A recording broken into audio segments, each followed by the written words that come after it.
Well, hey there. You've stumbled upon the intersection of internet quandaries and psychological insight. Welcome to Veritas Views on AITA, where the quirks of the internet meet the expertise of Veritas Psychology Partners. Thanks for joining us. I'm your host, Gayle MacBride. I'm joined by our dynamic duo. Hi, I'm Dr. Gayle MacBride, and today I'm joined by a psychologist whose intellect is matched only by his wit, Dr. Daniel Kessler. Not or wet. whatever it's You can be wet. Absolutely. Sometimes I do tell you, you are all wet. And that is true. Thanks for the kind insight. I look forward to tackling another one of these quandaries. So let's add it. Welcome to both of you. For the newbies out there, if you don't know what I am the asshole is, in short, someone posts a scenario and asks readers, who's the asshole here? And that's what we're going to help determine. Neither Dan nor Gail have read or seen this before, so let's go. Today's prompt is one that caught my eye. And the headline is, am I the asshole for telling my in-laws that my toddler has breast milk with his cereal? Wait. We're done. Nope. No, but I know there's more. Well, there's going to be more, but There's obviously gotta be more. no. Yeah, obviously no. All right, well, here's the rest of it. My son is 15 months, just over a year, and is still nursing. I don't see the point in giving him cow's milk and freezing pumped milk, so I just put my breast milk over his cereal or in recipes I'm going to make him. He does have cow's milk occasionally, just not regularly. My in-laws are currently staying with us. This morning, I put my son in his high chair, fed him his cereal, and left him to his own devices. My father-in-law was in the kitchen, so I left to go wake up my oldest. I bring her downstairs and find that my father-in-law I know it's coming. Uh-huh. You can all right, keep going. The handwriting's on the wall. Oh, yeah, totally. find my father-in-law finishing my son's cereal. I laughed a little, but went along with my morning. When we sat down to eat, my father-in-law commented that the milk in my son's cereal tasted weird, as if maybe it was off. I then told him that he had breast milk in his, or our milk wasn't off. I swear he looked like he was going to keel over and vomit. He was angry and asked why I would watch him drink it and not tell him about it. My mother-in-law stepped in and agreed. I know he finishes everyone's meals and I should have told him beforehand. I do agree that I should have at least told him what he was eating, but to be honest, I thought he saw me tip it from the bottle. My husband is on damage control and has agreed with all of us. He understands all points of view. So, am I the asshole for not telling him I make his cereal with breast milk? So this is fascinating, but I want to just take a step back so that I understand the situation a little bit more correctly. So the milk was poured over the cereal. The father-in-law was present. The parent leaves the room, and meanwhile, the father-in-law consumes the cereal, or the parent watches the father-in-law consume the cereal. Like, I'm not clear if that cereal consumption happened when that parent was in the room or out of the room. Sounds to me like they were out of the room. Like that's what I thought. And then left back, and the kid ate his cereal, and grandpa like oh, leftover cereal. I'll eat it because men. That's my understanding as well. Except then the poster comes downstairs and does see the father-in-law finishing. He's like at happily least takes eating a along, bite or and she something. doesn't stop him. Yes, that's my understanding. Okay, fair. So is the poster the asshole for essentially watching her father-in-law eat cereal? She came in when he was just like, that was good. Right. Like, so is she the asshole for not going, wait? I think no, narrator, I think she came in when he was done, right? Yeah, I get the sense that he's like the last spoonful or two from her post. Oh yeah, I still wouldn't have said anything at that point. It's done. Done is done at this point. What is she going to do? Breast milk is...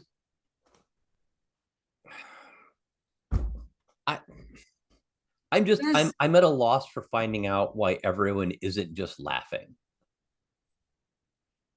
Because there is a real stigma around breast milk in particular. I mean, I do think there's some real sort of patriarchy issues kind of here where, somehow breast milk is disgusting, Oh, which let's face it, you and I both agree that animals should drink the milk from which they are part of the species. Like it makes right. less sense for us to drink cow's milk.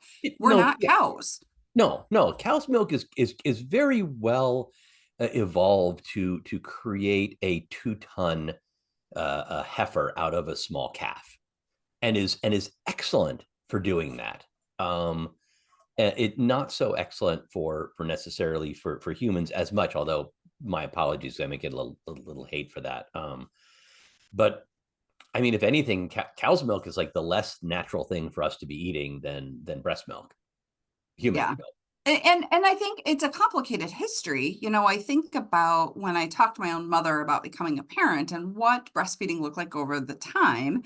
She talked about how when I was young, that was just frowned upon. You just didn't do it. It was better living through science. So I think we've really gotten sort of wrapped up in a really complicated history here with breast milk. And we have these sort of disgust and aversion. So here's where I'm going to jump into the psychology of it, which is the emotional response to Mm-hmm. something that we have been taught is disgusting. And whether, you and I are going to fall down on the same side of the biology of this and the Yeah, science of this, but the right. reality is this has an emotional reaction for someone, Yeah. especially, we're talking about a father-in-law who is then at least 20 to 25 years her senior. So whatever understanding she has around breast milk, he has an entire different generational look at what this means. And he's having this aversive response to it. And it's an immediate one. It is a high intensity emotion that leaves people feeling extremely uncomfortable. And you and I Mm-hmm. both know that when someone is experiencing that kind of discomfort,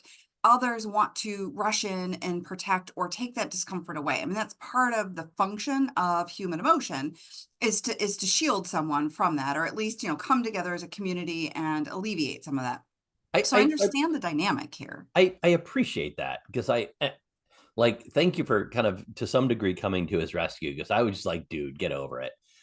But no, you're right. And one of the things that we often talk about with couples or relationship issues, parent-child issues, is the challenge of seeing the world through someone else's lens.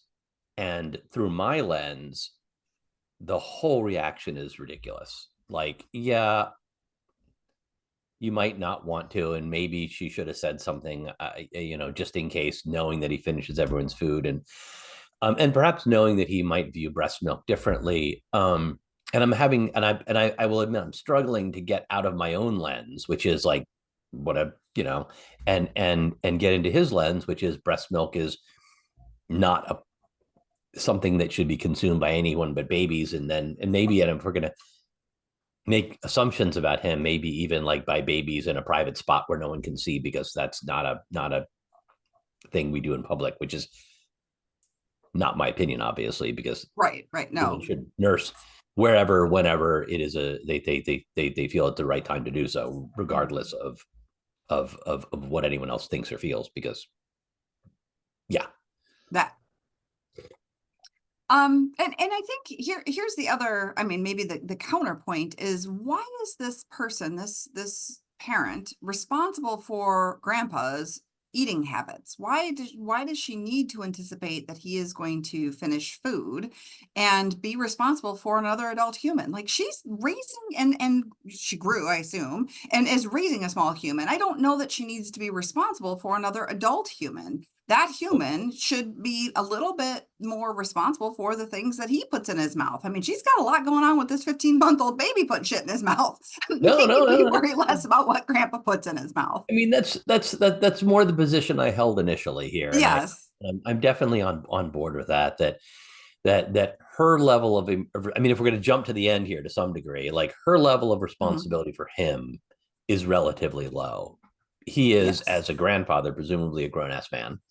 Yes. Um, and and while one could argue that maybe it would be a good idea if she knows that this grown ass man might be like scarfing everyone else's food, at the same time, she's not responsible for him and what happens there. And I'm still kind of I'm rolling back to that place, like This is one of those stories that you tell later and everyone goes, oh my gosh, I can't believe that happened. And y'all kind of like have a chuckle about it. He's clearly not going to be harmed by breast milk.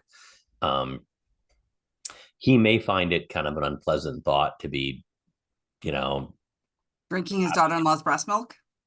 yeah,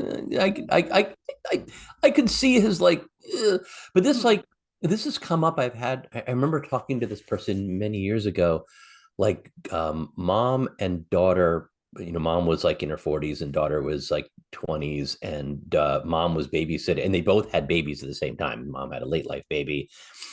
So she was babysitting her grandchild at the same time as she was caring for her own child, and they're about the same age. You know where this is going. And I think I do. yeah, grandchild was hungry. So she's like, and she just fed both of them.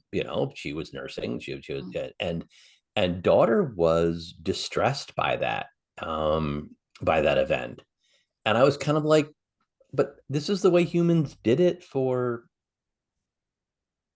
a really long time. I mean, Only until recently did we stop doing this. I mean, even the right. idea of wet nurses, Yeah. we use them culturally. Yeah. And it was a really interesting discussion because I when I'm in, well, I kind of like You're really struggling here for a well, moment. I You want to am collect because yourself, big breath? I have, this is one area where I do have trouble getting out of my own lens because I had trouble seeing the daughter's perspective that this was bad, that mom had done this, because I'm just like, all right, what's the objection? And I really struggle with that. And I try not to seem like really, really like in our work, we try to be sensitive to this. And this frankly wasn't in the context of my job. So it was easier for me to have an opinion. Had it been in the context of my job as a psychologist. But it's one of those moments where like I get that people might have discomfort, but I would rather work on reducing the discomfort than on changing the grandma's behavior or the mom's behavior in this initial story. Yeah, I can see that. Now I want to jump for a second to the husband. I am really impressed with the male partner here who said, wait a second, I get everybody's complaint. Like, what a beautiful place for this parent to be, because these are his parents at question. And it can be really difficult when you have a partner that is the child of, let's say, grandma and grandpa, who just pieces out on this and leaves the spouse just dangling there. And I hear this too often with my clients, like, my spouse doesn't speak up for me. I have to, kind of push against my in-laws, and he doesn't have my back, or she doesn't have my back. And I do love in this scenario that the partner came in and said, yes, honey, like I get it. And I understand your point of view, and is supportive and can kind of create a bridge to the parents. Now, maybe this person is maybe a habitual peacekeeper and, and people pleaser, but I do love that, he showed up with at least some empathy for both sides and is active in this conversation, because it's just too easy to be like, well, that's between you guys. I wasn't there. I didn't see it. Right. Or to side with the parents. Like that gets really tough dynamic wise. So I had some mixed feelings here. My first thought was he should, because again, I was seeing this through my lens. My first thought is like, why are you seeing all sides here? There are some situations, and I think that sometimes that, and this could be like 3 podcasts just in by itself, but I think sometimes we try so hard to look at all sides that we don't evaluate that sometimes there are sides that are completely invalid, and we see that sometimes in politics, or in other situations. Like, we need to hear everyone's position, and sometimes those positions are like, we're hearing positions that are clearly wildly inaccurate, and we try to hear everyone's position. And then there are times when it's like, no, we're not going to hear everyone's position. We're not going to hear stuff that's wildly inaccurate. We're not going to entertain stuff that's not. Now, in this case, so that was my first thought. Like, wait a second, hold on. Grandpa's wrong. Yeah. And the son shouldn't take all sides. And maybe I'm coming around a little bit on that. That Gottman work, right? I mean, really, when you do it is. couples and family work, no matter how absurd or how little you agree with the other person's position, that work teaches us to slow down and at least hear what the other people have to say. Whether or not you ever agree with it, it's about empathic connection. And you don't have to agree or validate that perspective as much as you have to validate the emotional response, which is where I think I started in validating grandpa's, aversion, sort of disgust responses. I understand where that came from. It's not right for lots of other sociopolitical reasons. However, I get where you're coming from, and that must have made you feel XYZ. I think he handled it better than I probably would have in that situation, because I think that and it's something we all struggle to do. And I really, with couples that I'm working with, I absolutely can do that. I can absolutely get to that place of like, let's see if you can talk about what your partner is thinking and feeling, even if you don't have to agree, just let them feel heard is so critical. And I think I might have failed on this one if this were my own family, because I struggle to, and I'll admit that in my personal life, I sometimes struggle to hear things that are so opposed to my position, and it's personal growth work for me, I suppose. I suppose. And I think it is for all of us. I think that's a really natural thing to find as a therapist is we can sit in an office. I mean, I sometimes do confessions from the couch, right? This is my confession from the couch is we say great things in our office and we can educate and help people with all of these great skills and yet really empathize with them when they say, but this is really hard to do in the moment. Oh, hell yeah, it is. Oh, and it's hard for us to do too. Well, I mean, we know the right answers, but implementing it can be really difficult. I'm sure that neither one of us, since we're both accomplished couples therapists and we both know exactly how to diffuse conflict, neither one of us ever have an argument with our partners. No, I certainly, my wife and I never. Ever. Right. Ever. Hopefully she's not listening and going to call you out on that. What I will say, though, is we all know better. Right. Because of the work we do, I'm faster to get to a better place with it than I was when I was a junior therapist or a student and early in my marriage. And I think that's what we're hoping for. That is. And it is that place of getting people to, yes, I hear you. And I think that had the husband in this situation, I mean, I suspect that if there was peace that came out of this, it came out of him going, wait a second, I get where you are here. I get where you are here. And if they could both, if mom and grandpa could both in that moment go,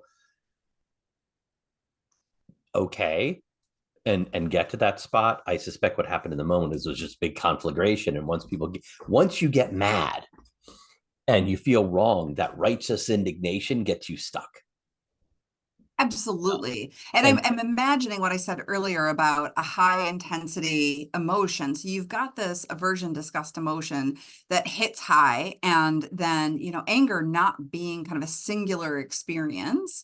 It's made up of many different emotions. So his anger is fueled by this, and she's got this righteous indignation that's bringing her anger along. And you use such a good word, conflagration. I love that word for this situation because dumpster fire it became, I'm sure, which is then what brings this poster to the internet to post and say, what the hell, man?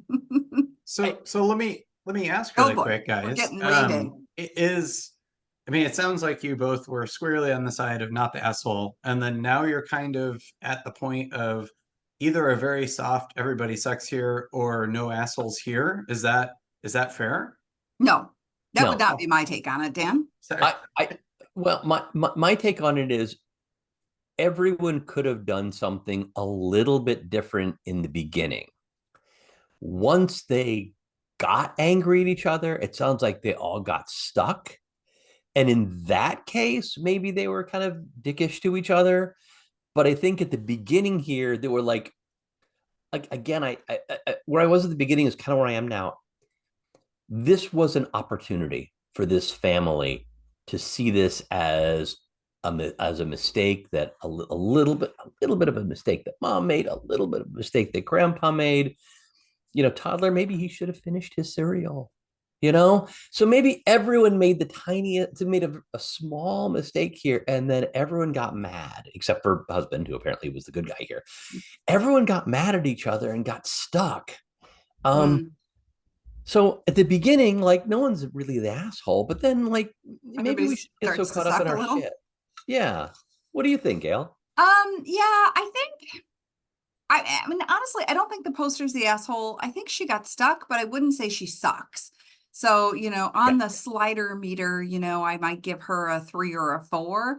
But I think, the fact that granddad kicks this whole thing off with a really big, inappropriate, negative reaction. I mean, he has to know that she's been breastfeeding and doing some of these things, and he's just uncomfortable with it. I would say on the slider meter of sucks here, I'd give him a 5 or a 6. I think he sucks more than she does. Yeah. And Agreed. by the way, let's, bring the mother-in-law back in, who absolutely has her husband's side, but I presume that she owns milk producing mammary glands and has her own relationship to breastfeeding. And so where does that show up in the sense of motherhood for this mom? I don't like that the mother-in-law didn't kind of come back around and say, whoa, whoa, whoa, here's some context.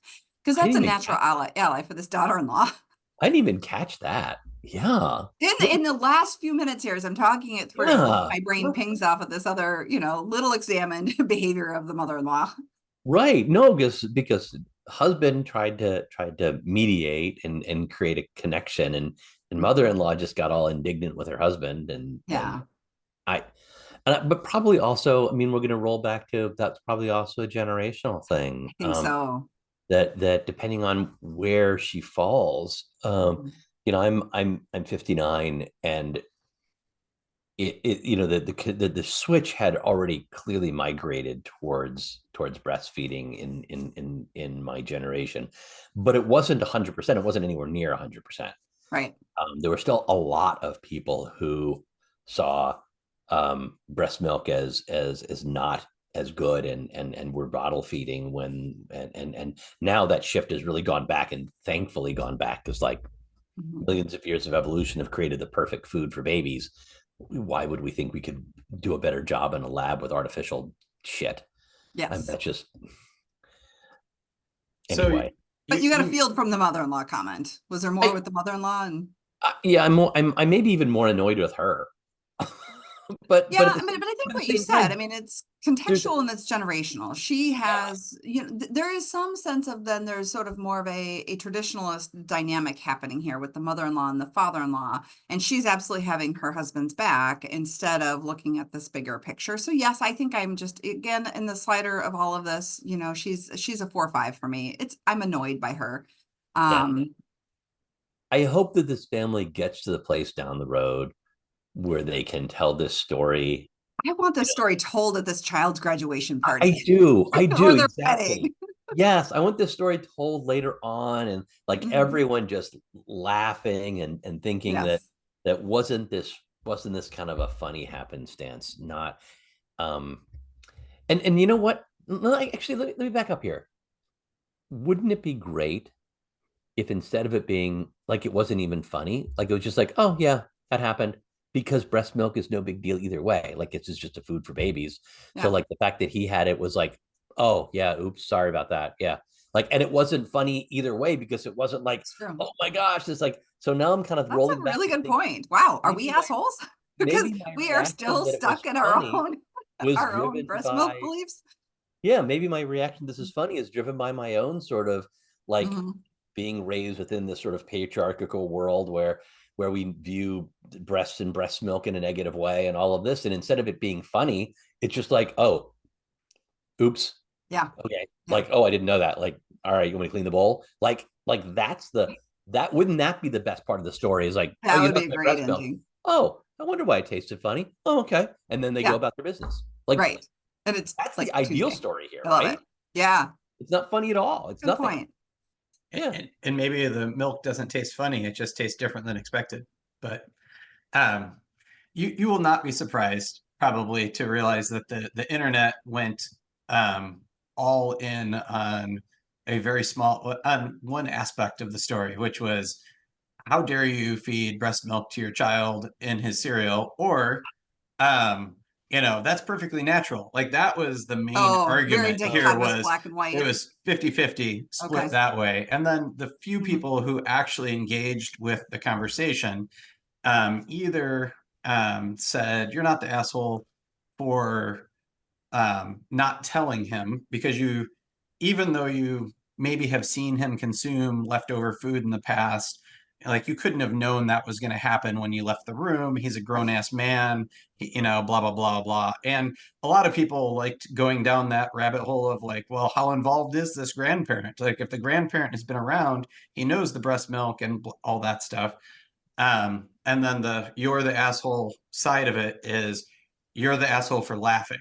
Like you should not have laughed in that scenario because that caused the conflict, which, I mean, No, I just can't. I just can't get up in arms about that. Yeah, no.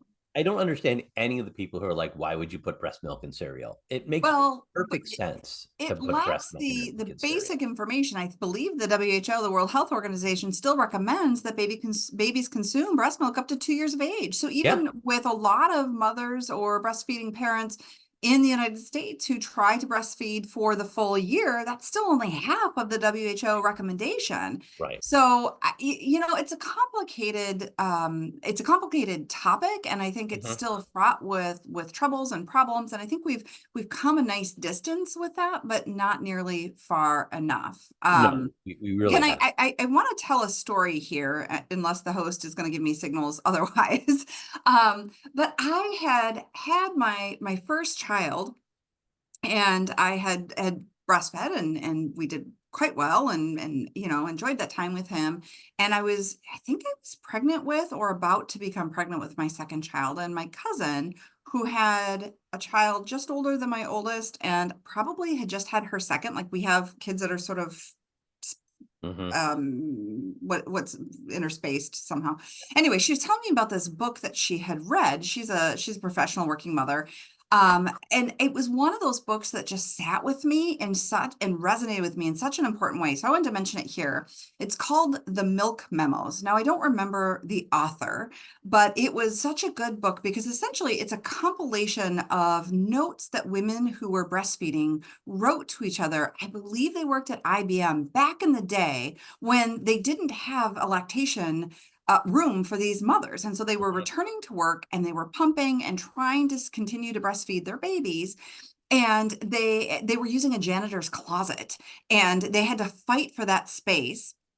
And they ended up starting this little journal that they would leave encouraging notes for each other. I mean, it was just so heartwarming. And then they would say things like, this is the end of my journey. I've been doing this for 6 months. And then the response would be, we're going to miss you so much. And no one judged anyone for how long they spent breastfeeding, just, applauded the attempts and really supported each other in this professional environment. And I remember reading that book and just having such a tearful, emotional reaction to the book itself. Anyway, I just wanted to share that if you're ever interested in kind of a feel-good book that's really a bit different. The Milk Memos was absolutely worth picking up. Cool. Sounds interesting. Anyway. All right, cool. Yeah. The author, I looked it up while you were talking, is Kate I knew, I'd say I was 100% certain that you had looked it up. Yes, thank you. Reviews, and we're well aware of exactly what the book is about, just for the record here. Okay. Yeah. Michael, who's the author? Kate Colburn-Smith and Andrea Surrett. And we'll link it in the notes so people can find that. Yeah. But well, thank you both again for another riveting debate and a glimpse into the collective conscience of the internet forums. Remember, morality is often shades of gray and not just black and white. The truth is strange. It's sometimes stranger than fiction. I don't know. Stay true and stay strange. Please come back again and listen to our next one. Please follow and share Veritas Views on any of the podcast platforms with your neighbors and friends. And as always, stick around through the credits for the bonus conversation and the seemingly random items in the therapist's office and the stories behind those objects. You can follow Dr. Dan Kessler at Dr. Dan Kessler and Dr. Gayle MacBride at Dr. G. MacBride. Oh, and you can find them both at veritaspp.com. Credits. Tickling the Ivories, Matthew Reddington. Art, production, and design, bringing the show together with flair and finesse, Michelle Love. Recording and editing, turning chaos into something worth sharing, Michael MacBride.